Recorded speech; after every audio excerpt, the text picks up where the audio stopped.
안녕하세요. 책사랑 오스컨입니다. 신인간혁명 제11권 109페이지부터입니다.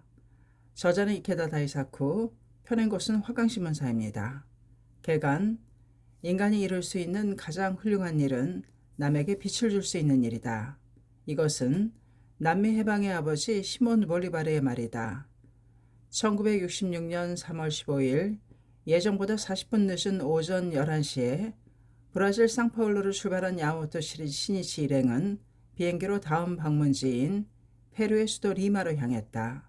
남미 대륙을 횡단하는 5시간 정도의 하늘을 가로지르는 여행이었다. 리마는 잉카 제국을 멸망시킨 스페인의 프란시스코 피사로가 1535년 건설한 이후 남미 식민지 지배의 중심이 된 도시였다. 제트기가 안데스 산맥의 상공을 날기 시작하자 눈 아래로 검푸른 호수가 보였다. 티티카카 호수였다. 제트기는 6,000m가 넘는 만년설의 산들을 내려다보면서 계속 비행했다. 넘어도 파도처럼 산들이 넘실거렸다. 안데스를 지나자 바다가 펼쳐지고 엷은 갈색 사막 속에 푸르게 빛나는 도시가 모습을 드러냈다.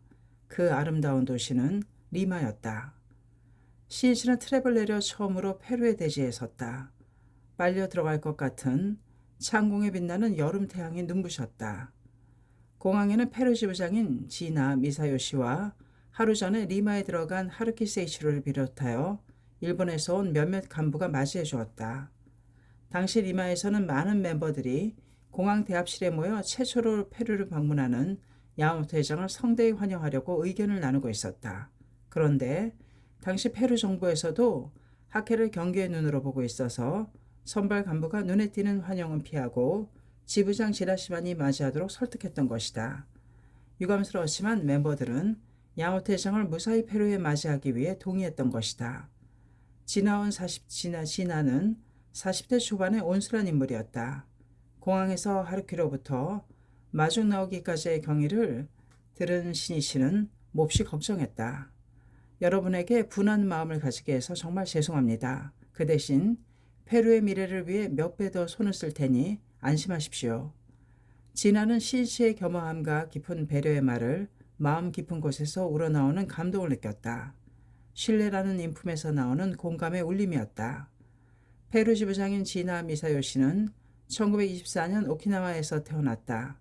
미사요시는 태어난 지 얼마 지나지 않아 부모가 페루로 이주하여 오키나와에 남아있던 할머니의 손에서 자랐다. 그의 부모가 페루 생활이 안정되면 부르기로 했던 것이다. 본래 일본인이 페루로 이주하기 시작한 것은 1899년부터였다.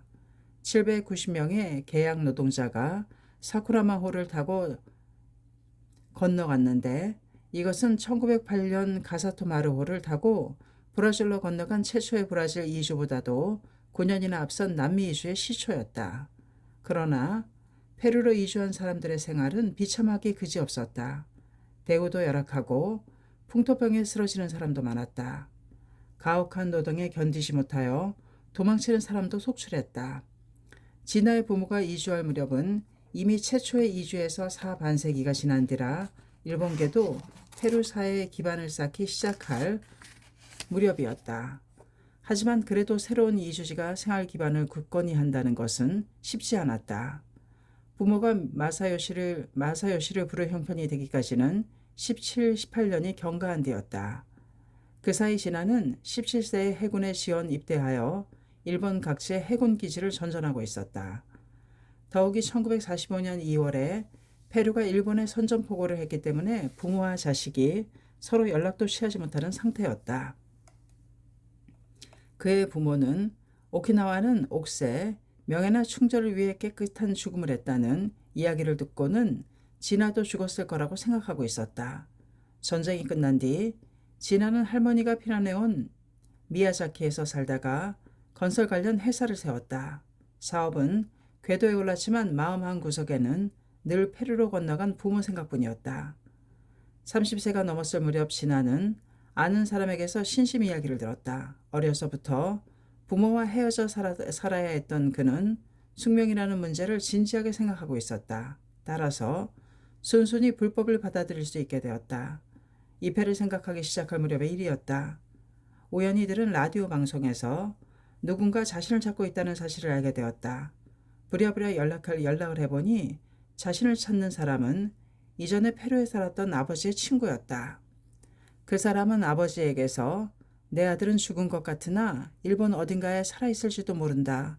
꼭 찾아달라는 부탁을 받았다는 것이었다.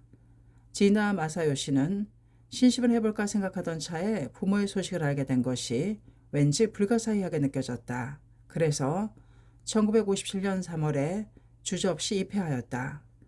신심을 면려하는 가운데 어번전의 공력을 확신하게 되었다. 그러자 아버지의 어머니를 만나 불법을 알려드리고 싶다는 마음이 더해갔다. 또 자신을 길러준 할머니도 이미 타계한 상태라 할머니에게 못다한 효도를 부모님에게 해야겠다는 마음도 있었다. 그렇게 얼마간의 시간이 흐른 뒤 진아는 페루로 건너가야겠다고 결심했다. 1961년 혼자 힘으로 궤도에 올려놓은 회사도 버리고 일본을 떠난 것이다. 아버지는 리마에서 호텔과 레스토랑을 경영하고 있었다. 30년 만에 다시 만난 아들과 부모는 손을 맞잡은 채 하염없이 눈물을 흘렸다. 그런데 그 기쁨도 잠시 지나가 학회원이라는 말을 듣고 부모의 안색이 바뀌었다. 더욱이 신심을 이야기하자 부모는 시뻘겋게 상기된 얼굴로 화를 내었다. 부모는 타교단의 열성적인 신자였는데 특히 어머니는 그 교단의 페루 중심 간부였던 것이다. 진아를 노려보며 아버지가 싸늘하게 말했다. 내 아들은 죽었다고 생각한다. 내가 정말 내 아들이라면 그 증거를 대라. 곁에 있던 어머니도 진아를 날카롭게 쏘아보며 소리쳤다. 장가하게 따위는 말도 안 된다. 고생해서 겨우 일으켜 세운 우리 가정에 내가 불행을 가지고 왔구나. 부모의 냉대에도 진아는 사정하여 아버지가 경영하는 레스토랑에서 먹고 자며 일하게 되었다. 친자식인데도 불구하고 그의 부모는 다른 종업원들과 똑같이 일꾼 취급을 하였다. 게다가 당시 레스토랑은 적자가 계속되어 경영 상태가 말이 아니었다. 진아는 낙담했다. 이럴 바에는 차라리 페루에 오지 않는 것이 좋았다. 그러나 아니 여기서 지면 부모에게 신심을 전할 수 없다고 자신을 다독이며 진아는 열심히 일했다. 그렇게 2년이 지난 후 마침내 진아의 분투로 쓰러져 가던 레스토랑을 멋지게 일으켜 세웠다. 그러자 아버지가 진아를 높이 평가하고 이렇게 말하는 것이었다. 내가 나빴다. 참으로 어리석은 짓을 했다. 너 같은 아들을 둔 것을 자랑으로 생각한다. 이것을 계기로 그의 부모도 학회를 인정하게 되었고 함께 입회했던 것이다. 생활 속에서 보여주는 실증만큼 불법의 진실을 떳떳하게 말하는 것은 없다. 지나 마사요시는 포교에도 진지하게 임했다. 페루로 건너간 직후에는 스페인어를 전혀 몰랐기에 주로 일본인들을 찾아다니며 신심을 전했다. 일본인이 있는 곳이면 어디든지 달려가 열심히 불법 대화에 힘썼다. 그러다 보면 돌아갈 버스가 끊기는 경우도 허다했다. 그럴 때면 지나가는 차를 얻어 타는 수밖에 없었지만 이것도 힘들었다. 우선 장소가 외진 곳이라 차가 거의 다니지 않았다. 어쩌다 지나가는 차량도 심야인 탓에 운전사가 경계하여 아무리 손을 흔들고 외쳐도 태워주지 않았다. 또 태워주는 차가 있어도 말이 통하지 않아 행선지를 설명할 수 없었다. 매일이 고생의 연속이었지만 시간이 지나면서 진아의 노력은 결실을 맺어 2명, 3명 신심하는 사람이 늘어가기 시작했다. 1962년 2월 부모의 고향 오키나와에 다녀온 시로야마 교코라는 여성이 어번전을 호지하여 페루로 돌아왔다. 그녀는 물론 스페인어에 능통했다. 그 이후 진아와 시로야마를 축으로 페루의 강선 유포는 회전하기 시작했다. 하지만 그 길은 결코 평탄하지 않았다. 진아는 몇 번이나 위험한 경험을 했다. 1962년 7월에는 활동이 늦어져 늦은 밤에 택시를 타고 가다가 군대의 검문을 만나 강가로 끌려갔다. 군인이 총을 들이대며 양손을 들게 하고 신문했다. 이 시간에 어딜 갔다 오느냐? 직업이 무엇인가? 이런 식의 신문으로 무려 4시간 남짓 구금당했다. 실은 이때 군부 쿠데타가 일어난 상태라 밤중에 차를 타고 있다는 것 때문에 수상한 인물로 의심을 받았던 것이다. 그러나 이런 환경에서도 페루의 강포는 착실히 진전되어 갔다. 1962년 11월에는 이사인 야마기와 히로시가 지도차 방문하여 페루 지부를 결성하고 진아는 지부장에 취임했다. 또한 시로야마 교코는 부임부장에 취임했다. 페루 지부는 처음엔 2지구 125세대로 출발했다. 조직의 탄생은 모든 이의 결의를 새롭게 했다. 홍교는 더욱 진전되어 안데스의 산골짜기 시골에도 차례차례 동지가 탄생했다. 그리고 마침내 회장 야마모토 신이치가 페루를 방문했던 것이다. 이에 1966년 3월의 멤버는 1,000세대를 넘을 정도가 되었다.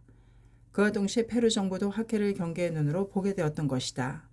야마모토 신이치 일행은 공항을 나와 리마 시내의 호텔로 향했다. 차창 밖에는 아도비, 햇볕에 말린 벽돌에 에스테라, 이형으로 이은 지붕의 집들이 줄지어 늘어서 있었다. 그러나 리마 중심지로 들어서자 안데스 산등성이를 배경으로 큰 빌딩들이 우뚝우뚝 솟아 있었다. 리마강 가까이에 서 있는 호텔에서는 태평양의 푸른 바다가 한눈에 들어왔다. 짐을 푼 일행은 곧바로 회의에 들어갔다. 신씨는 선발대로 페루에 들어온 일본 간부들에게서 상세한 보고를 들었다. 그들은 교학시험을 비롯하여 조직의 새로운 포진을 검토하고 인사 면접을 하는 동시에 법무장관과도 회견하는 등 정력적으로 일해왔다. 회의가 시작되자 선발대 한 사람이 골똘히 생각한 얼굴로 말했다. 저는 페루에서 학회를 둘러싼 상황을 지금까지 관계자에게 들은 대로 정리하여 보고합니다. 한마디로 말씀드리면 우리 학회에 대한 페루 정부나 경찰의 인식은 상당히 엄합니다.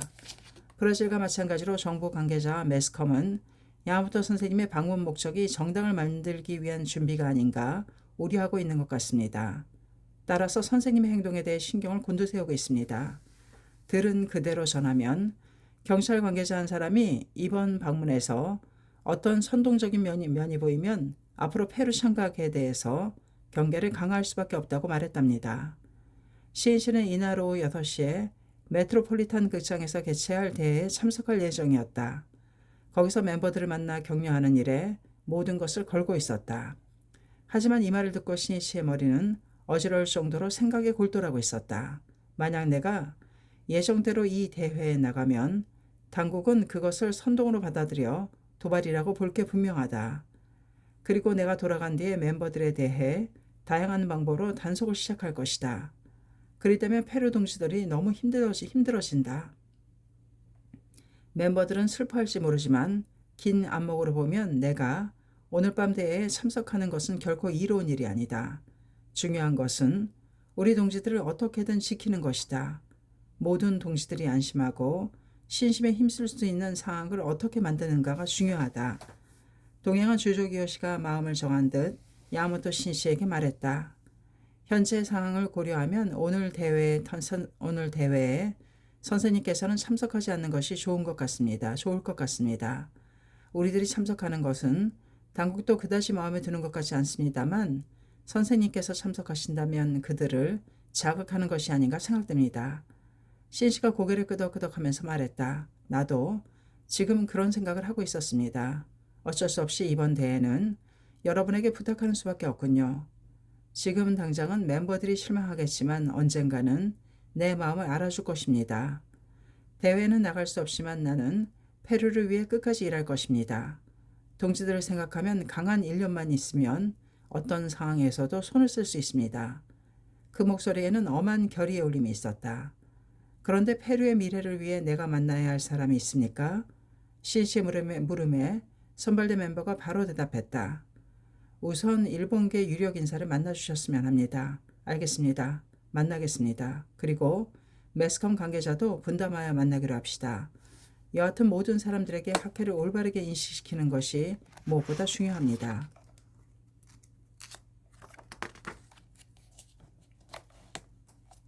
호텔의 신시방은 페루의 미래를 여는 진원지가 되었다. 그때부터 조직의 새로운 포진과 인사를 협의했다. 그리고 페루를 지금까지의 지부에서 총지부로 하고 페루 카이오 빅토리아의 3지부로 출발할 것을 결정했다. 총지부장은 지나 마사요시였다. 또 남녀부별 제도도 도입했다. 더욱이 이날의 식순 검토와 스케줄도 조정했다. 마지막에 신씨는 말했다. 대회가 끝난 후에 지구 간부 이상의 사람들을 호텔로 초대하면 어떨까요? 대회에는 참석자가 못하더라도 대표들을 직접 만나 격려하고 싶습니다. 오후 5시가 지나자 신씨는 이사장인 이즈미다 히로시를 보내고 아내 미네코와 함께 대회 성공을 기원하며 근행 창제했다. 신씨는 진아에게서 이 대회는 안데스의 상간마을에서 달려오는 사람이나 버스로 며칠 걸려오는 사람도 있다고 들었다. 그 활기찬 한 사람 한 사람의 동지들에게 희망과 용기와 한의를 줄 수 있는 모임이 되기를 사력을 다해 기원했다. 진검승부의 창제였다. 그 무렵 대회가 열리는 메트로폴리탄 극장에는 페루 각지에서 모인 1700여 명의 멤버가 오후 8시에 시작되는 회합을 기다리고 있었다. 정말 훌륭한 결집이라고 해도 좋았다. 참가자들은 야마모토 신시와 만날 것을 기대하고 즐거운 마음으로 모인 것이었다. 단상에는 그해의 학회 주제인 여명이라는 붓글씨가 춤추고 그 밑에는 소카카이 델 페루 참가학회라는 글씨가 자랑스럽게 쓰여 있었다. 이윽고 간부들이 단상에 착석했다. 모두의 시선은 단상을 주시하며 신씨를 찾아 두리번거렸다. 어느 분이 야마모토 신씨 선생님일까? 멤버들은 일본에서 보내오는 세이쿄시미나 세이쿄그라프를 통해 야마모토 신씨 얼굴을 보기를 원했다. 하지만 직접 신씨와 만날 사람은 거의 없기 때문에 잘 알 수 없었던 것이다. 그렇다고 해도 단상에 야마모토 회장 같은 인물은 보이지 않았다. 모든 사람들이 어떻게 된 것일까? 의아해하고 있을 무렵 개회가 선언되고 이사장인 이즈미다 히로시가 일어섰다. 안녕하십니까? 여러분은 야마모토 선생님의 페루 방문을 애타게 기다려왔다고 생각합니다. 선생님께서는 오늘 오후 건강한 모습으로 리마에 도착하셨습니다. 대환성과 박수가 울렸다. 모든 참석자들이 환한 얼굴로 힘찬 박수를 보낸 것이다. 그 모습을 보자 이즈미다는 다음 말을 꺼내기가 괴로웠다. 그러나 용기를 내어 말했다. 그런데 야마모토 선생님께서 중요한 일이 생겨 이 대회에 참석하지 못하게 되었습니다. 그 순간 장내는 찬물을 끼얹은 듯 조용해졌다. 곧이어 낙담하는 한숨소리가 새어나왔다. 모든 사람들의 얼굴은 점차 어두워져 갔다. 이즈미다는 전 생명력을 짜내는 마음으로 호소했다. 야마모토 선생님이 회합에 참석하지 못하신 것은 페루의 여러분을 위해 싸우고 있기 때문입니다. 선생님께서는 다음과 같은 메시지를 주셨습니다. 오늘의 대회를 나는 최대로 기대하고 있었습니다.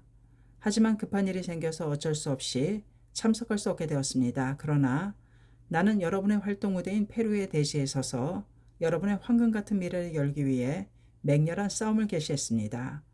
나는 소중한 불자인 여러분을 생애 끝까지 지켜가겠습니다.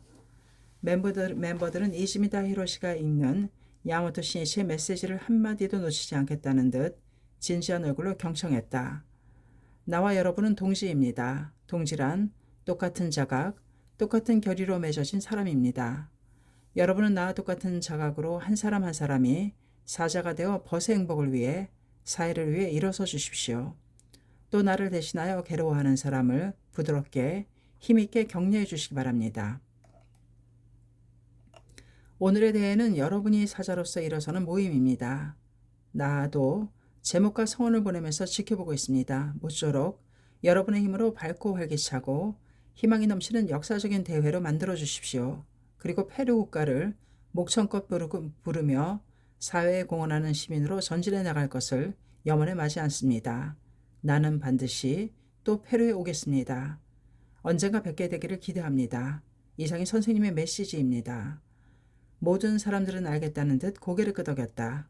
또 오늘은 멀리서 오신 여러분을 위해 선물로 수줍음을 가져왔습니다. 나아가 선생님은 페루 조직에 대해서도 상담을 해주시어 이번에 페루에 총지부로 할 것을 결정했습니다. 또다시 박수가 터져 나왔다. 이어서 이즈미다는 조직의 새로운 포진과 그 인사들을 소개했다. 참가자들의 표정이 밝아지기 시작했다.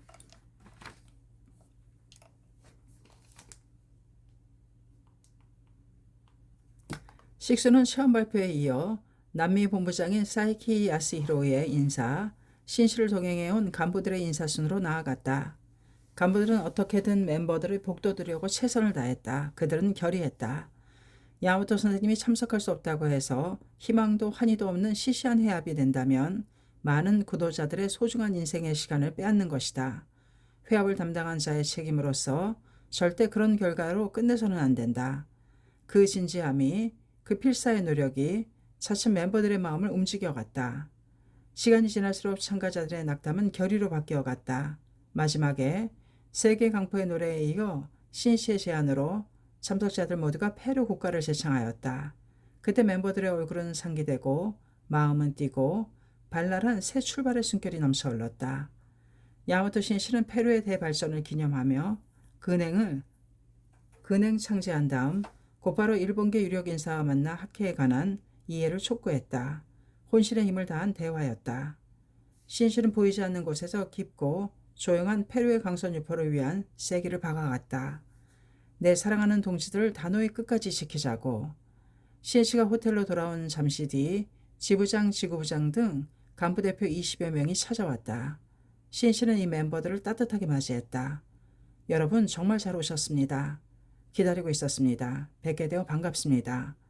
그러자 50세가 넘어 보이는 체구가 건장하고 안경을 낀 일본계 남성이 황송하다는 듯 말했다. 오히려 저희들이 정말 잘 오셨습니다. 라고 말씀드려야 합니다. 야마모토 선생님 참으로 고맙습니다. 오다한 말투지만 세상의 온갖 풍파와 시련을 이겨온 품격이 풍겼다. 신씨는 그 사람의 이름을 물었다. 예, 비센테 세이켄 기시베라고 합니다. 오늘 카이아오 지부장에 임명을 받았습니다. 그는 이어 곁에 있는 여성을 소개했다. 이 사람은 제 아내인 로사리아 하루의 기시베입니다. 이 사람도 오늘 카이오 지부의 부임부장이 되었습니다. 우리 부부는 힘을 합하여 페루의 강선 유포를 짊어지겠습니다. 강한 결의를 느낄 수 있는 어조였다.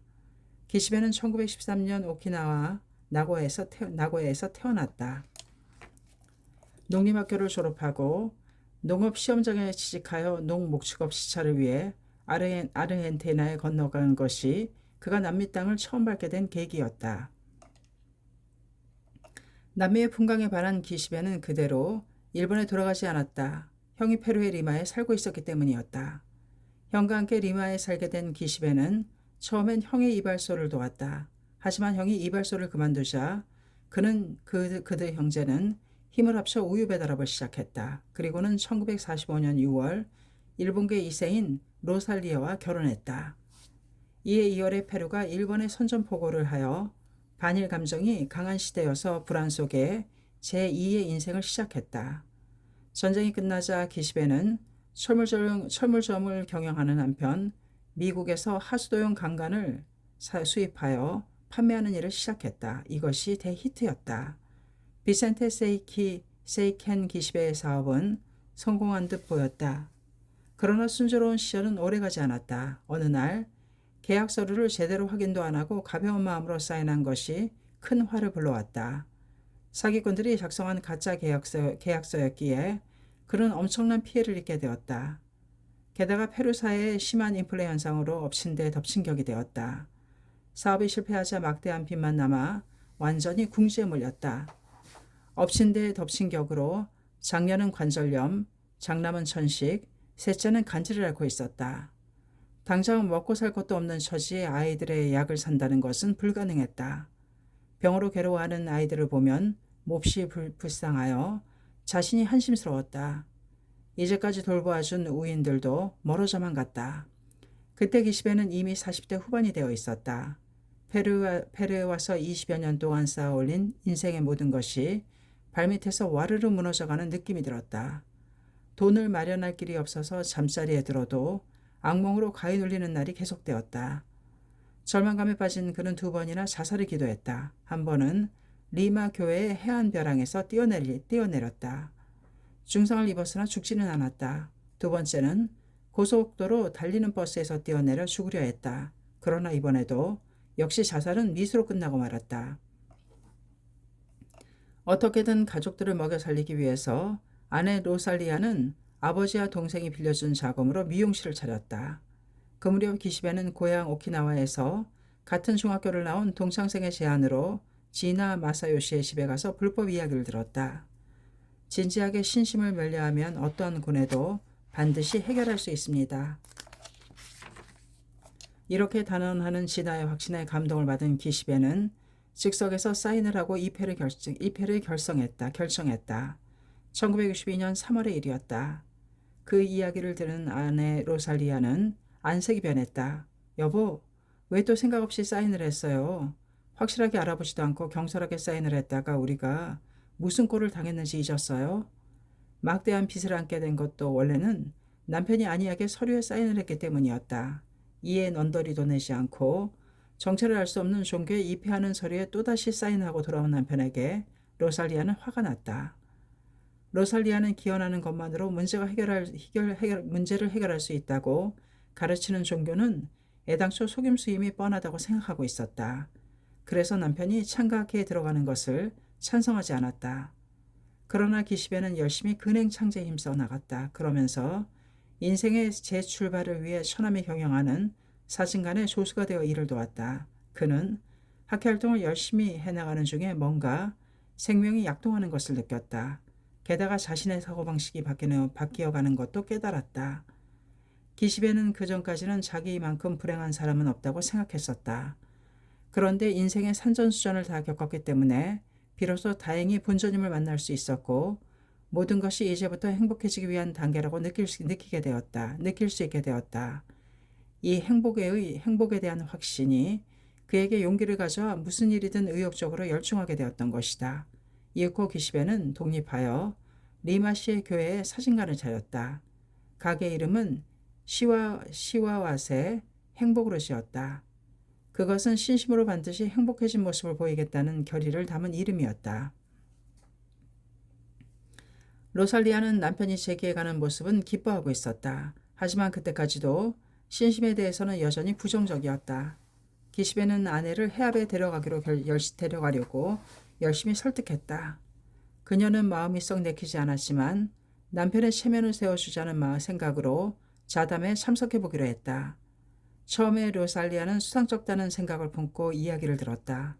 그러나 시험 발표가 시작되었을 무렵에는 자신도 모르게 몸을 내밀며 경청하고 있었다. 신심으로 병고나 경제고 가정불화 등을 극복해온 증언에는 무게가 있고 설득력이 있었다. 또 숙명전환이라는 말이 날카롭게 마음에 와닿았다. 그녀는 생각했다. 믿기 어려운 이야기이지만 어쩌면 이 신심으로 우리 가족의 숙명을 바꿀 수 있을지도 모른다. 달리 타개할 방도가 없으니까 해보아도 좋지 않을까. 그리하여 그녀는 과감히 신심을 시작했다. 부부가 함께 근행창제를 면례해 나가자 자녀들도 동참하게 되었다. 딸은 관절의 통증을 견디면서 그리고 천식을 하고 있는 장남은 가쁜 숨을 몰아쉬면서 하는 근행이었다. 생활은 여전히 힘들었지만 그들 가족 사이에 희망이 자라고 있었다.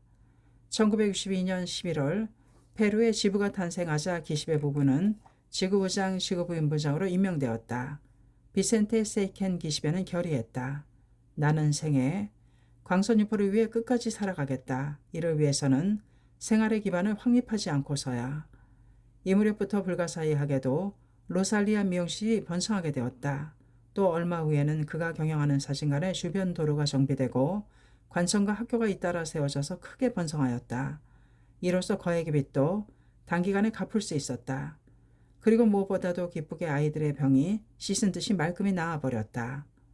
기시배는 이에 감사하는 마음으로 불법을 위해 광포를 위해 몸이 가루가 되도록 일했다. 괴로워하는 사람이 있다는 말을 들으면 20시간 30시간이 걸려도 용감하게 뛰어가서는 친척처럼 정성껏 상담하고 대화하며 격려했다. 페루의 모든 사람들을 행복하게 하는 일이 주인의 염원이자 결이었다. 그 일념이 기시배의 인품이 되어 나타나고 그는 모든 사람들에게 페루 사람 이상으로 페루 사람의 마음을 잘 안다는 소리를 듣게 되었다. 스페인어에 능숙한 기시배 부부의 활약으로 차츰 일본계 외의 입회자가 늘어갔다. 이와 더불어 그들에게 새로운 과제가 생겼다. 그 하나는 불법 용어를 어떻게 스페인어로 번역하고 이해시킬까였다. 예를 들면 수급에 대해 설명해도 페루에는 과거세로부터 이어온 제업이라는 사고방식이 없는 까닭에 나는 가보를 받을 만한 그런 죄를 범한 기억은 없다는 사람들이 적지 않았다. 그리고 카톨릭의 영향이 강한 만큼 신의 명을 거역한 아담의 자손인 인간이 태어나면서부터 짊어진 원죄처럼 생각해버렸다. 게다가 새로 입회한 페루 사람에게 근행을 가르치는 것은 또 하나의 어려움이었다. 당초 근행 지도에는 지나 마사요시가 입수한 영자 근행책을 등사본으로 인쇄한 것과 그것을 베껴 쓴 것을 사용했다. 그러나 로마자를 그대로 스페인어로 읽으면 발음의 차이가 있기 때문에 정확한 근행이 되지 않았다. 예를 들면 호벤본으로 쓰여 있으면 스페인어로 H는 발음하지 않아서 오벤본이 되고 말았다. 또 스페인어를 하는 사람에게 자행의 발음은 어렵다. 보통 스페인어에서는 이런 음은 사용하지 않기 때문이었다. 자는 자가 아닌 사에 가까운 발음을 한다. 더욱이 스페인어에서는 스라는 초금이었기 때문에 상당한 연습을 하지 않으면 정확한 발음을 할 수 없었다. 그래서 다 함께 의논한 결과 선배가 새로 입회한 멤버 곁에 붙어서 소리를 내어 1대1로 근행을 가르치기로 하였다. 그리고 정확한 근행을 가르치기 위해 간부가 근행하는 법을 서로 시험하여 이에 합격한 사람만이 새로운 멤버에게 가르칠 수 있는 자격을 주는 방법이 쓰여졌다. 불법 용어의 번역과 근행 지도를 어떻게 하느냐는 것은 페루에 한하지 않고 세계 각국에서 광선유포의 선구가 된 사람들의 공통된 과제이자 고민이었다. 그러나 어느 나라도 시행착오를 거듭하며 그러한 문제들을 하나하나 극복해가고 있었다. 그리고 불법이 그 나라에 정착하여 사람들의 생활에 뿌리를 내렸기 때문에 오늘날의 세계 광선유포의 커다란 조류가 만들어진 것이었다. 세계 강포를 위해 이토록 고생한 것을 종무는 얼마만큼 알고 있을까? 우리 동지들이 몹시 고생하여 세계 강포를 단행해온 노력에 최대의 경의를 표해야 한다. 인간의 깊이도 세계의 광대함도 불법의 자비도 모르면서 동지를 멸시하는 중에 대하여 해외 멤버의 분노가 종무들로 향하지 않도록 학교는 열심히 노력해왔다. 그것을 기하로 중들은 마구 뽐내며 놀러다니고 학회원을 괴롭혀왔다. 인간으로서 최하가 아닌가. 하물며 니치렌 대성인 정통이어야 할 법주가 매춘을 하고 더욱이 중들이 일으킨 여러 가지 파렴치한 행동을 대성이께서 얼마나 한탄하며 슬퍼하실 것인가. 야마토 신씨는 지나 마사요시와 기시베 부부를 비롯하여 호텔에 모인 존귀한 성구의 벗들을 경외하는 마음으로 바라보았다. 늠름한 남자부는 맑은 눈동자가 빛나고 여자부의 얼굴엔 상쾌한 웃음꽃이 피었다. 그는 미소를 띠고 포용하는 듯한 어조로 말하기 시작했다. 오늘은 1700명이나 모였다고 들었습니다. 상당히 어려운 조건임에도 불구하고 훌륭한 결집입니다. 일본의 활동을 훨씬 능가한 것입니다. 일본의 약한 지부는 여기 페루의 지도를 받으러 오도록 전하겠습니다. 기쁨의 웃음소리가 터져 나왔다. 야마토 신씨는 페루 광포의 용자들에게 칭찬과 감사의 마음을 담아 말했다. 개간한 사람이 있기 때문에 비로소 작물을 재배할 수 있습니다. 위대한 것은 황야를 개척한 사람입니다. 그러므로 선구자의 공덕이라는 것이 가장 큽니다. 나는 여러분에 대해서 자초지종을 들어 잘 알고 있습니다. 800km, 900km나 떨어진 버스의 집에 버스를 타고 며칠이나 걸려서 격려하러 가시는 분이 계시다는 것도 알고 있습니다. 여러분이 매일 얼마나 고생하고 계실지를 생각하면 머리가 숙여집니다. 감동했습니다. 경의를 표합니다. 여러분의 모습을 배견하고 경문대로 어서 말씀대로 지옥의 보살이 세계에 출현한 것을 강하게 확신합니다. 참석자들은 모두 용기가 솟아오르는 것을 느끼며 눈을 반짝이면서 신씨의 말에 귀를 기울였다. 같은 간부라도 열심히 노력하는 사람이 있지만 적당히 요령 좋게 처신하는 사람도 있을지 모른다.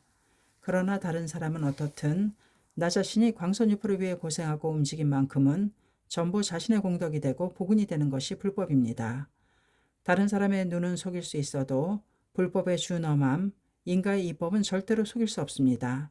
신심이란 묘법을 믿는 일념이고 이 인가의 이법을 믿고 생명상에서 실감하고 생활상에서 할 수 있는지 어떤지입니다. 그리고 광선유포를 위하여 끝까지 살아가는 행동입니다. 따라서 주위 사람이 엉터리이기 때문에 자기도 적당히 하려고 생각하거나 놀기만 하는 사람을 부러워하거나 하는 것은 잘못입니다. 그런 사고방식은 불법에는 없습니다. 끝으로 영원한 생명을 구축하는 것은 누구인가? 인생의 승리를 거두는 것은 누구인가? 그것은 생애를 묘법과 함께 강포와 함께 학회와 함께 살고 목숨을 건 진지한 승부로 끝까지 싸운 사람입니다. 여러분은 모두 인생의 승리자가 되어주기 바랍니다. 그러면 오늘은 그것을 위한 요체는 무엇인가에 대해서 지금 말씀드리고 싶습니다. 그것은 첫째로 제목입니다. 건강도 용기도 지혜도 환희도 향상심도 또 자기 자신을 다루는 일도 생명력 여하로 결정되어 버린다고 할 수 있습니다. 그 생명력을 무한하게 용연하는 원천이 바로 창제입니다. 그러므로 창제를 근본으로 아는 사람에게는 막힘이 없습니다. 페루 간부들은 모두 제목의 힘을 배워왔으며 각자가 체험담도 가지고 있었다. 그러나 창제의 의를 야마모토 신씨에게서 들음으로써 더욱더 확신을 깊이 다져나갔다. 여하튼 무슨 일이 있어도 항상 제목을 끝까지 불러가는 것입니다. 제목은 우주 근본의 힘입니다. 아침이고 저녁이고 백마가 천공을 뛰어가듯이 경쾌하고 상쾌하게 창제 소리를 울려가는 것입니다. 그러자 여성 멤버가 질문을 했다. 선생님, 제목을 부를 때에는 어떠한 마음으로 본전님께 향하면 좋습니까?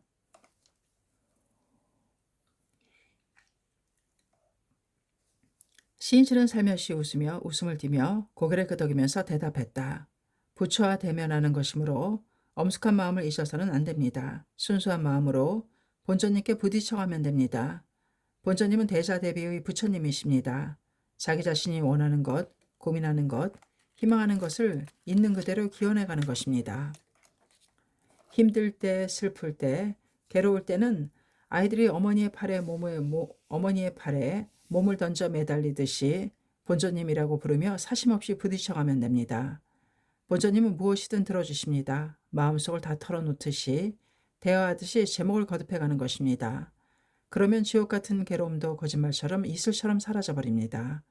만약 자신의 잘못을 깨달았으면 진심으로 사죄하고 고치는 것입니다. 똑같은 실수는 되풀이하지 않겠다는 결의를 하고 새로운 출발을 하는 것입니다. 또 승부를 낼 때는 반드시 이긴다고 마음을 정하고 사자가 으르렁거리듯이 아수라가 사납게 날뛰듯이 대우주를 곧 흔들기라도 할 듯이 끝까지 기원하는 것입니다. 그리고 기쁨의 밤에는 정말로 감사합니다라고 깊은 감사의 제목을 드리는 것입니다. 어서에는 조조 부처와 함께 일어나며 석석 부처와 함께 눕고 어서 730쪽이라는 말씀이 있습니다. 제목을 끝까지 부른 사람은 언제나 본전님과 함께 있습니다. 그것도 현세뿐만 아니라 사후에도 본전님이 제천제불이 지켜주십니다. 그렇기 때문에 생명오조로부터 안도할 수 있고 그 무엇도 두려워할 필요가 없습니다. 유유하게 인생을 즐기면서 끝까지 살아가면 됩니다. 제목은 고뇌를 환희로 바꿉니다. 더욱이 환희를 대환희로 바꿀 수 있습니다. 그러므로 기쁠 때나 슬플 때나 좋을 때나 나쁠 때나 무슨 일이 있어도 오로지 제목을 끝까지 불러가는 것입니다. 이것이 행복의 지름길입니다. 야마토 신실은 여기까지 말하고는 멤버에게 음료수를 권한 다음 다시 말을 이었다. 이 제목이라는 것이 인생을 승리하는 제1의 요체입니다. 조금 어려울지도 모르겠습니다만 이해하셨죠? 여기에 와 있는 멤버들은 모두 일본계였지만 이세도 많아 일본어를 잘 모르는 사람도 있었다. 시엔시는 그 사람들을 염려하고 있었다. 시엔시는 모두가 수긍하는 것을 확인하고 말을 이었다. 그리고 두 번째 요체는 교학입니다. 그런데 교학이라고 듣기만 해도 어렵다고 생각하는 분이 있을지도 모르겠습니다. 그러나 교학은 단순한 지식이 아닙니다. 불법자로서 인생 철학을 가지는 것입니다. 구체적으로 말하면 먼저 처음은 어려운 어사가 아니어도 좋으니까 착실히 배독하여 자기 자신의 몸으로 읽어가도록 제안하고 싶습니다. 예를 들면 법화경을 믿는 사람은 겨울과 같다. 겨울은 반드시 봄이 되느니라는 유명한 어문이라도 좋습니다. 또는 젖은 나무에서 불을 내고 마른 흙에서 물을 얻으려 하듯 이라는 어문도 좋습니다.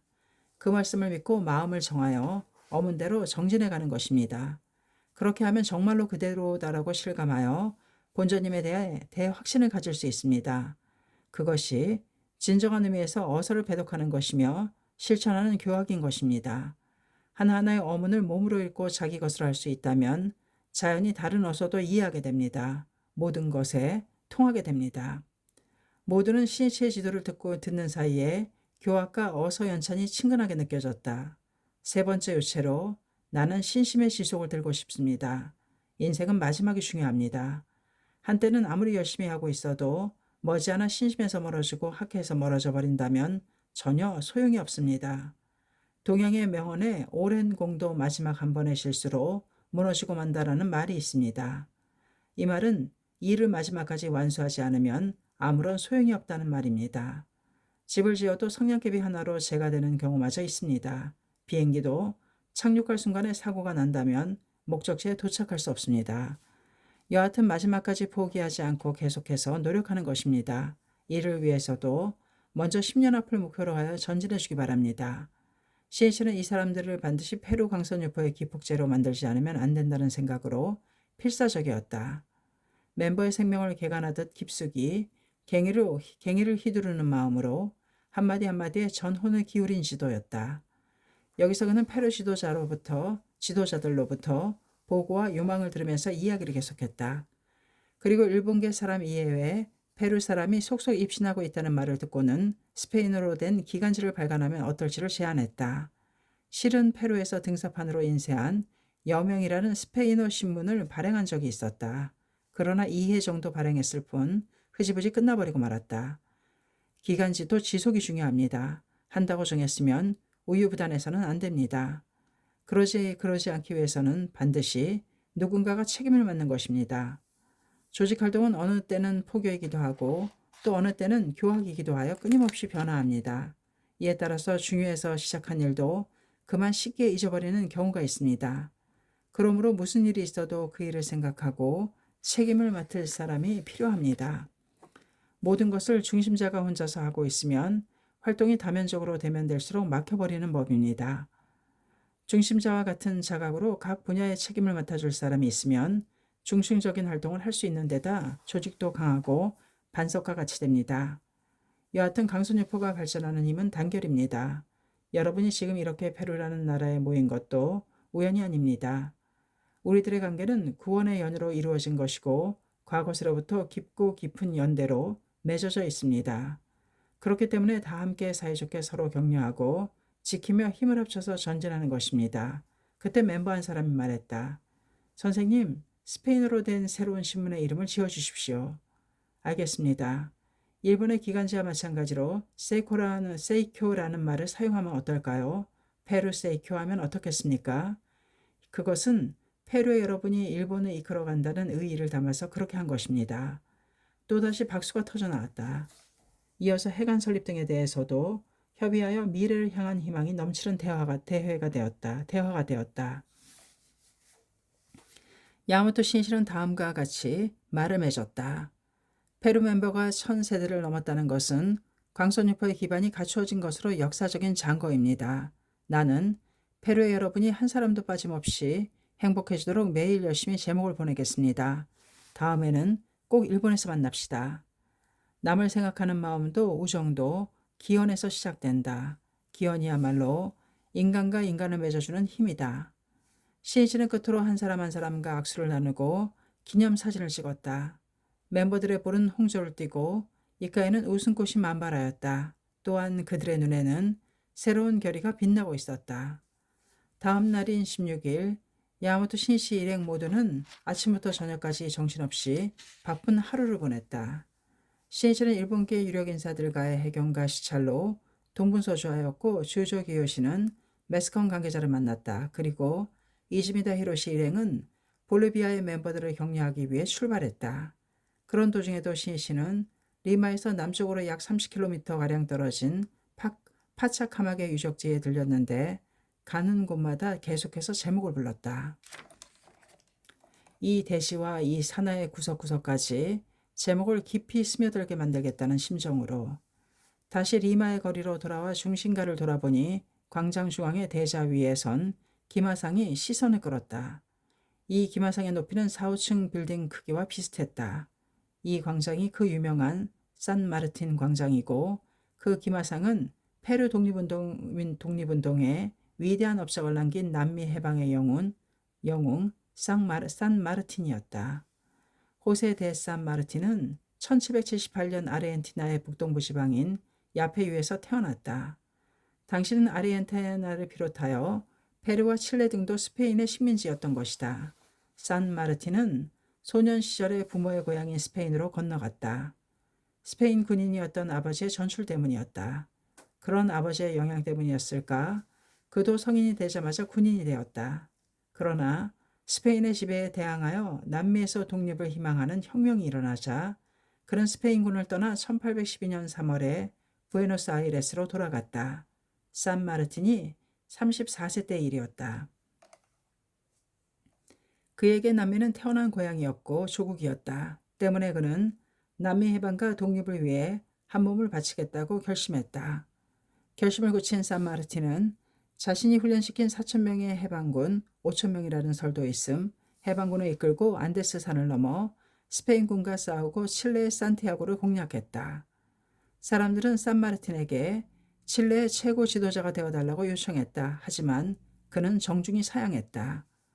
남미 독립을 위한 그의 싸움의 여정은 계속되었다. 그는 칠레에 이어 페루로 진격할 작전을 세우고 바닷길로 페루 해안에 상륙했다.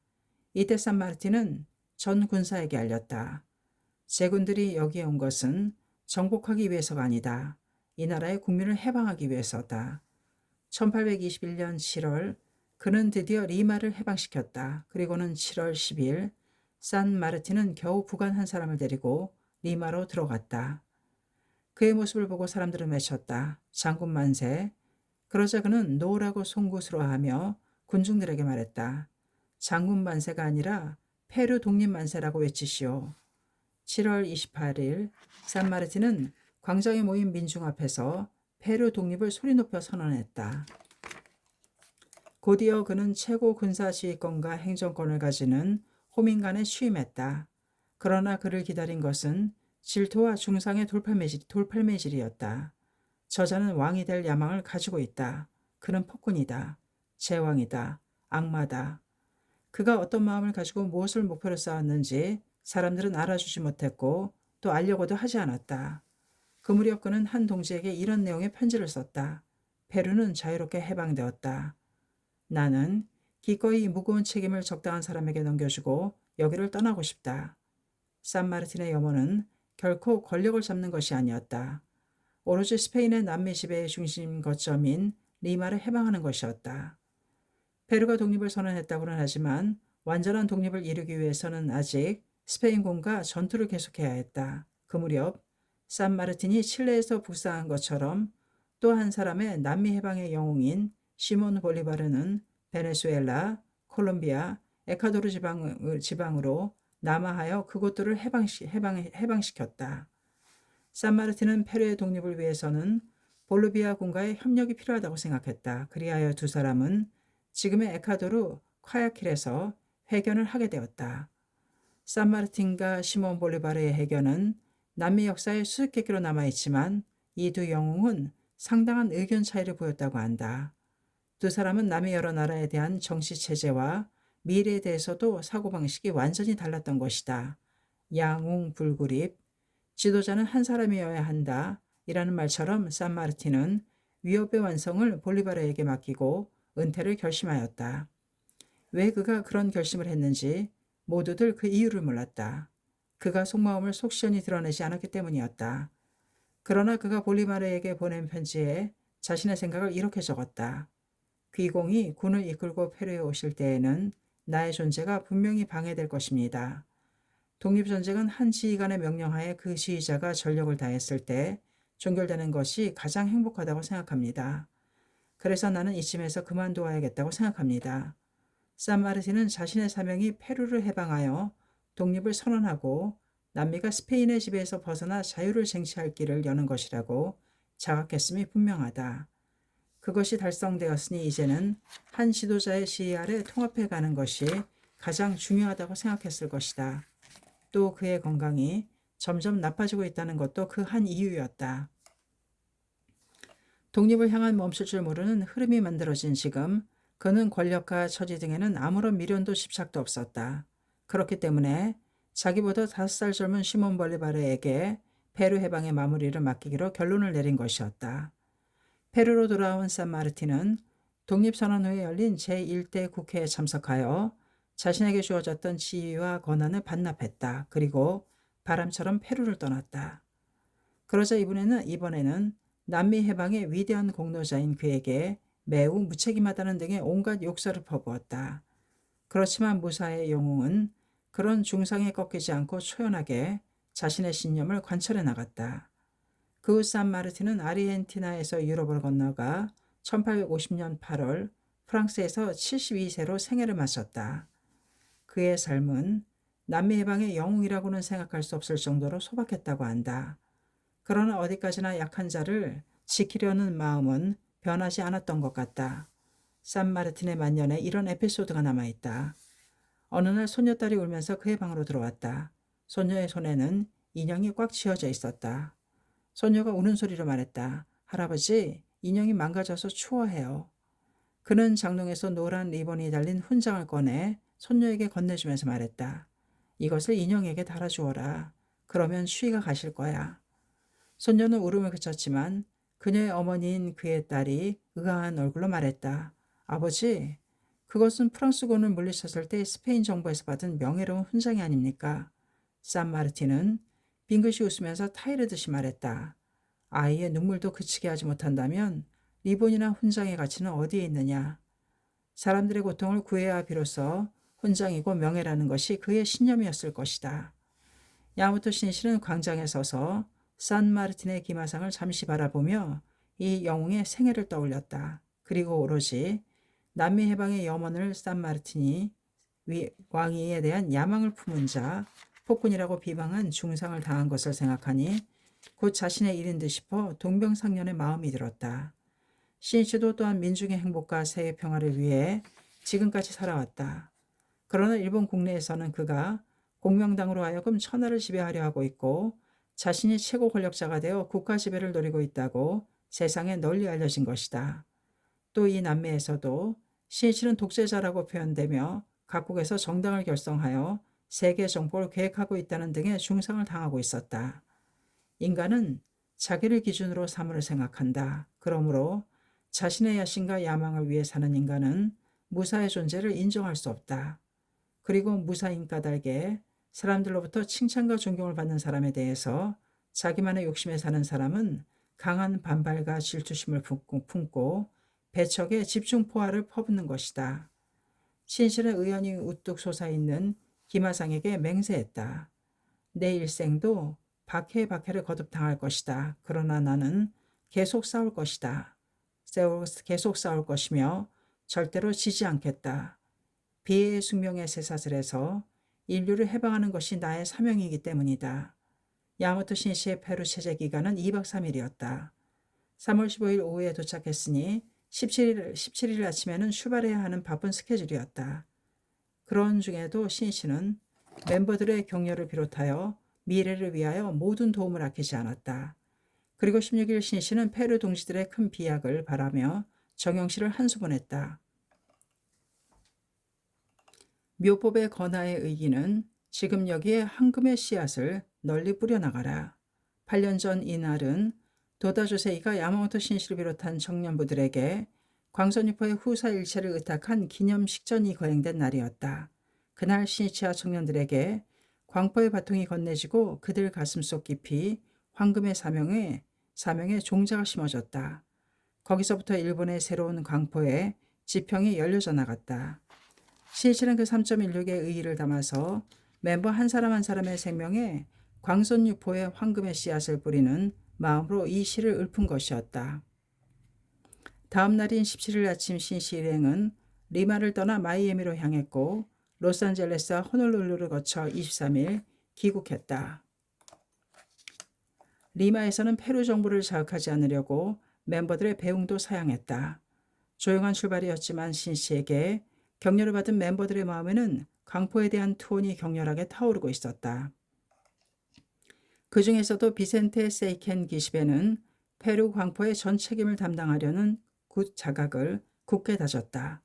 기시베는 먼저 스페인어판 기간지인 페르세이코의 편집을 스스로 맡았다. 그리고는 생각했다. 라틴 아메리카에서는 많은 나라들이 스페인어를 공용어로 하고 있다. 이 스페인어 기간지가 만들어지면 페루뿐만 아니라 라틴 아메리카의 강선유포가 틀림없이 크게 전진할 것이다. 선생님은 페루의 우리들에게 중요한 사명을 주셨다. 선생님께서 이름까지 지어주신 신문을 반드시 성공적으로 만들어내자. 기시베는 그 역할이 크다는 생각이 들자 몸이 떨리는 것 같았다. 기시베는 자신의 사명인 양 기꺼이 신문 제작을 개시했다. 사명의 자각은 과감한 행동이 되어 발화해 가는 법이다. 페루 세이쿄의 편집 담당자는 비센테 세이켄 기시베 외에 몇 사람이 더 있었다. 그들은 매일 밤 학회 활동을 끝낸 후에 편집 작업에 몰두했다. 그들 중에 기자나 편집자로부터 특별한 교육을 받은 사람은 없었다. 모두가 초보자이기 때문에 보고 흉내내는 가운데 저절로 터득해야 하는 작업이었다. 그들 편집 담당자들이 가장 고민하고 힘들어한 것은 번역이었다. 그 중에서도 학회 지도와 어서 강의의 번역은 예상보다 더 난항을 거듭했다. 한마디 한마디야 씨름하면서 기사로 만들어가는 사이에 아침을 맞을 경우도 있었다. 이리하여 타블로이드판 사면, 활판 인쇄의 페루세이교가 창간된 것은 야마토 신씨가 제안한 지 36일 후인 4월 20일의 일이었다. 이날은 일본의 세이쿄 신문이 1951년에 창간된 날이었다. 기이하게도 그로부터 15년 후 같은 날짜에 발간하게 되었던 것이다. 또 기간지 창간과 때를 같이하여 리마 시내에 페루회관이 설립되어 해외 8번째 회관으로 경사스럽게 개관했다. 시대를 바꾸자. 학회를 둘러싼 사회의 환경을 바꾸자. 동지들은 이렇게 마음으로 맹세하고 신뢰의 씨앗, 우정의 씨앗을 뿌리면서 희망찬 전진을 개시했다. 그 후 기시베는 페루의 이사장이 되었고 이 잉카 대륙의 새로운 강포의 역사가 만들어지게 되었다. 그리고 멤버들은 불법자로서 좋은 시민이 될 것을 목표로 사회를 위해 열심히 공헌하며 사람들의 깊은 신뢰를 쌓아나갔다. 그것은 동시에 창가학회 야마토 신씨에 대해 깊이 이해시킨 결과가 되었다. 1974년 신씨가 8년 만에 다시 페루를 방문했을 때 리마 씨는 그 방문을 환영하여 특별 명예시민 칭호를 수여했다. 더욱이 1984년 신씨가 세 번째 방문했을 때에는 페르난드 벨라운드 테리 대통령으로부터 페루의 최고 훈장인 페루 태양 대십자 훈장을 받았다. 이것은 세계의 평화와 문화와 교육을 위한 신씨의 다대한 공헌을 평가하여 수여한 것이었다. 신씨의 일념이 그리고 그와 마음을 같이한 페루 동지들의 일념이 시대와 사회를 크게 바꿔 나갔던 것이다. 역사는 변하여 희망의 태양이 떠올랐다. 1966년 3월에 야마토 신씨가 방문한 나라는 미국, 브라질 그리고 페루였고 다른 간부들은 분담하여 중남미 각국을 돌며 멤버들의 격려를 맡았다. 신씨가 일본을 떠나기 이틀 전인 3월 4일에는 하루키 세이이치로, 기요 아라가스, 오카다 이테스 등 7명이 아르헨티나를 방문했다. 그들은 4일 아침 수도 부에노스아이레스에 도착하자마자 즉시 아르헨티나 지부의 지부장인 시로야 다케오와 조직 정비를 위한 협의에 들어갔다. 그리고 오후에는 교학시험을 실시하고 저녁에는 일본인 회관에서 열린 지부대회에 참석했다. 이 대회에는 멤버 100여 명이 모였다. 아르헨티나의 조직이 만들어진 것은 1963년 8월로 하루키가 이사인 야마기와 히로시와 함께 부에노스아이레스를 방문했을 때였다. 이때 20세대 정도의 멤버로 지구가 결성되고 시로야 다케오가 지구부장이 되었다. 그는 초대 대학부장을 지낸 시로야 구니오의 친동생이었다. 시로야 다케오는 1943년에 형 구니오의 권유로 입회했다. 그는 태평양 전쟁 말기에 해군 포병학교에 들어가서 오키나와로 파견되었다. 그리고 그 처참한 오키나와전에서 구사일생으로 살아남았다. 그때 가호를 받았다는 생각이 들었지만 적극적으로 신심을 하지는 않았다. 전후에 시로야는 해외로 옹비하고 싶은 마음을 품게 되고 친구가 아르헨티나로 건너간 것을 계기로 그도 아르헨티나 이민을 생각했다. 그러나 망설임도 없지 않았다. 그래서 1953년 10월 구니오의 결혼식에서 형이 존경하는 도다 조세이를 만난 그는 자신의 진로에 대해 상담하였다. 그래요? 아르헨티나에 가고 싶은가요?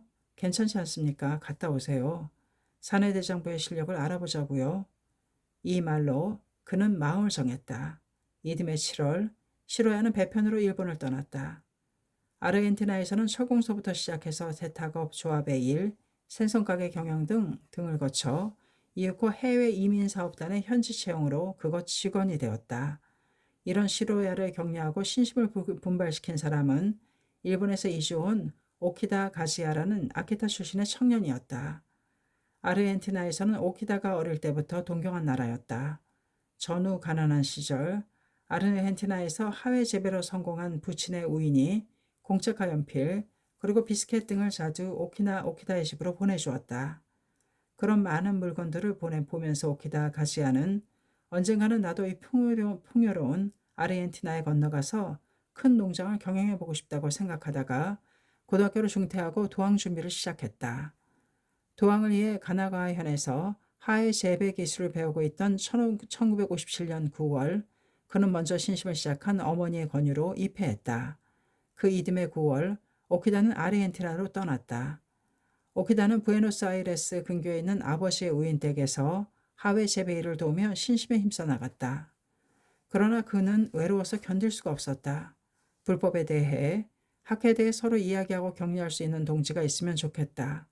그는 학회원을 찾으려고 일본 사람을 만날 때마다 창가 학회 사람을 모르십니까? 라고 물어보았다. 그러자 예기치 못한 반응이 돌아왔다. 뭐야? 자네는 창가 학회원이었나? 학회라면 폭력 종교가 아닌가? 카톨릭의 나라 아르헨티나에서 창가 학회원이라고 말하면 어찌 될 것 같은가? 장래 결혼해서 아이가 태어나도 학교에도 갈 수 없을 텐데 오키아는 자신이 아무런 대답도 못한 것이 분했다. 그런 상황에 문득 학회 선배가 준 편지에 힘들면 학회 본부의 야마모토 총무에게 편지를 써서 지도를 받으세요. 라고 적힌 내용을 떠올렸다. 야마모토 선생님은 무척 바쁜 분인데 전혀 안면이 없는 내가 갑자기 편지를 보내면 답장은 안 올 거야 라고 생각했지만 딱히 다른 방도가 없어서 자신의 심증을 솔직하게 적어 학회 본부에 신씨 앞으로 편지를 보냈다. 그 얼마 뒤 뜻밖에도 신씨에게서 답장이 왔다. 편지 잘 보았습니다. 본조님을 수지한 학회원이 해외에서 당당히 활약하는 것은 세계의 여명을 의미하는 것이라고 확신합니다. 열애의 사자로서 당신이 계시는 직장, 환경에서 전력을 다해 사회 승리자가 되실 것을 기원하고 있습니다. 본조님의 공덕과 힘은 우주 전체를 감싸며 세계 어디에 있든지 전부 통합니다. 제천선신의 가호를 믿고 강성한 신심을 일으켜 힘차게 싸워 끝까지 살아가실 것을 기념하고 있습니다. 희망과 용기와 확신을 가지고 당당한 인생을 활보하시기를. 야마토 신씨의 편지를 받고 오키다 가지야는 감격했다. 나를 위해서 야마토 총무가 편지를 주셨다. 송구스럽게 그지없다. 반드시 승리하여 이 격려에 보답하자. 더욱이 신이치가 제3대 회장에 취임하기 직전인 4월 22일에도 격려 편지가 왔다. 신씨는 홀로 아르헨티나에 건너간 한 청년이 머리에서 떠나질 않았다. 세계 광포라는 숭고하고 장대한 작업도 그곳에 살고 있는 한 사람의 인간으로부터 시작된다. 그러므로 그 한 사람의 힘이 있는 한, 그 한 사람을 힘이 있는 한, 목숨이 있는 한 격려하고 응원하는 것이다. 오키다는 신씨의 편지를 보물처럼 소중하게 여겨 몇 번이고 다시 읽고 결의를 새롭게 해왔다. 그리고는 불법 대화에 온 정성을 쏟았다. 그런데 아르헨티나에 건너간 지 2년이 지나도록 신심하는 사람은 확보할 수 없었다. 그러다 학계본부에 해부와 연락을 취하면서 멤버 3명이 있다는 사실을 알게 되었다. 시로야 다케오를 만나게 된 것은 1961년 2월의 일이었다. 시로야가 입회한 지 오래됐다는 말에 기다를 걸고 찾아갔지만 그는 학회원으로서 자각이 매우 부족했다. 오키다는 호소했다. 시로야 씨, 본조님의 힘은 절대적이니 먼저 아침 오자 근행부터 시작합시다. 당신이 그렇게까지 말하니 근행은 해보겠지만 우리 집에는 돗자리가 없어요. 일본어로 오자와 돗자리는 발음이 같음. 시로야는 오자를 깔개 종류인 돗자리로 착각할 정도로 신신과는 거리가 멀었던 것이다. 그래도 오키다는 몇 번이고 방문하는 사이에 시로야도 신심을 장악해 나갔다. 오키다는 자신의 일에서도 계속 분투했다. 광선유포를 위해서는 사회에서 승리의 실정을 보이지 않으면 안 된다고 통감하고 있었다. 그는 하해 재배를 위한 온실을 세우고 독립하여 일을 시작했다.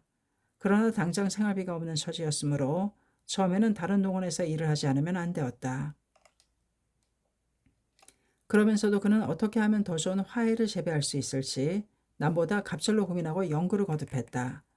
그리하여 이민 5년째가 되는 해에는 온실을 3동으로 늘릴 수 있었다. 또 꽃 품평회에서 그가 연구 개발한 카네이션이 당당히 1위의 영예를 차지하고 지역신문에도 크게 소개되었다. 게다가 화해조합의 재배 연구 책임자까지 되었고 그 이듬해에는 온실도 6동으로 늘렸다. 오키다 가지야는 아르헨티나 사이에서 훌륭한 신심의 실적을 나타내기 시작한 것이다. 그 무렵부터 학회에 대한 주위 사람들의 평가도 크게 바뀌어 그가 말하는 불법 이야기에 모두 귀를 기울이게 되었다. 한편으로 시로다 다케오의 신심도 눈부신 성장을 이루었다. 오키다는 아르헨티나로 건너갈 때 배에서 알게 된 사람과 직장 동료들에게 차례차례로 불법을 알리게 되었다. 광선유파의 투사로 성장한 것이다. 마침내 1963년 8월 지구가 탄생하자 시로야는 지구부장이 되었고 이듬해 8월 지부 결성 때에는 지부장이 되었다. 원래 남을 잘 보살피는 그의 성품을 따라 멤버들은 사이가 좋아졌고 화기애애한 조직이 만들어졌다. 더욱이 1965년에는 남자부의 지도 조직이 확립되고 오키다가 그 책임자가 되었다.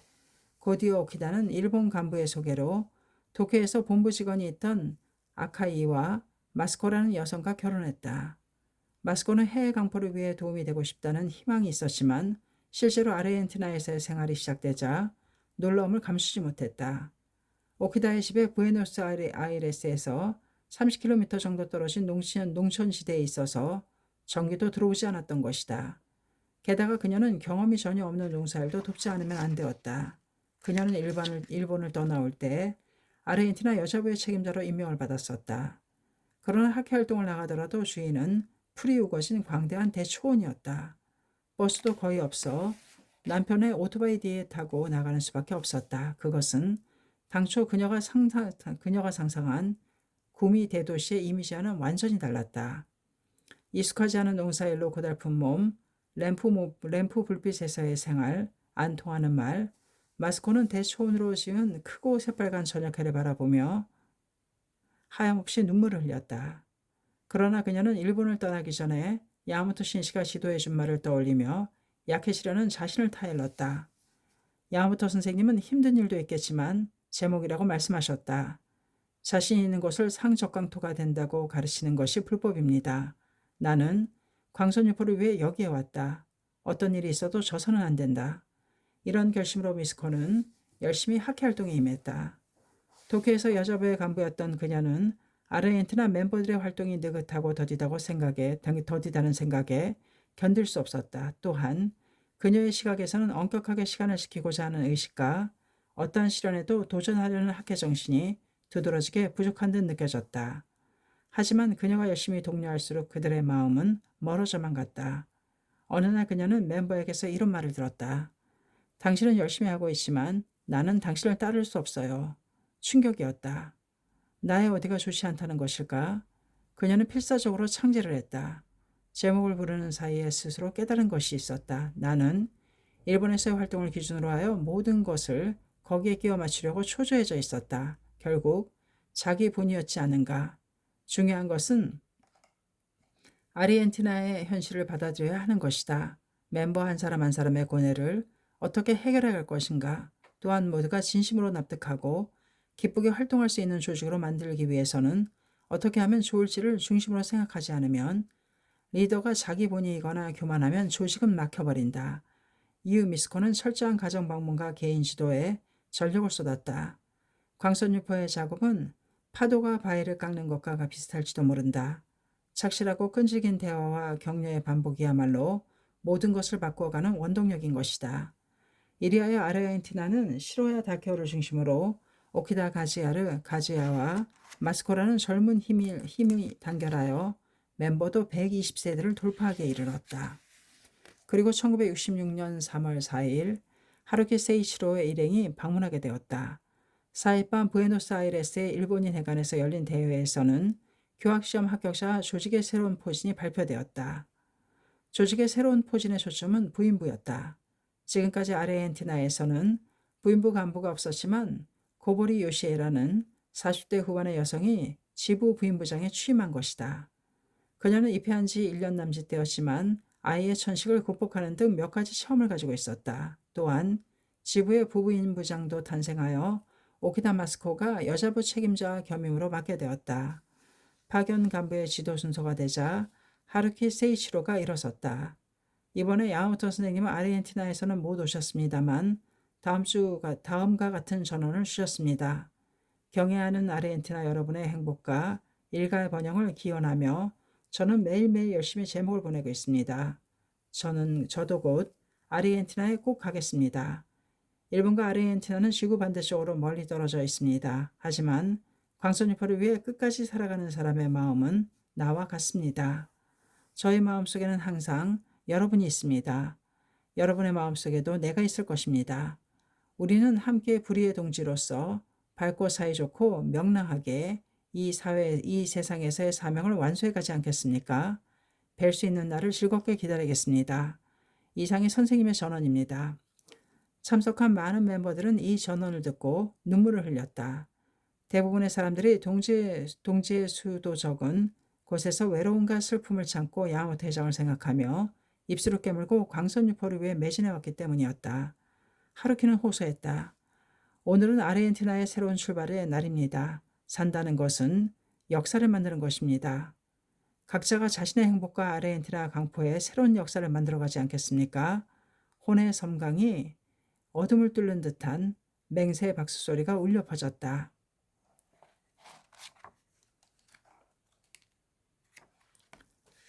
신인간혁명 제11권 165페이지까지였습니다. 감사합니다. 책사랑 오죽헌이었습니다.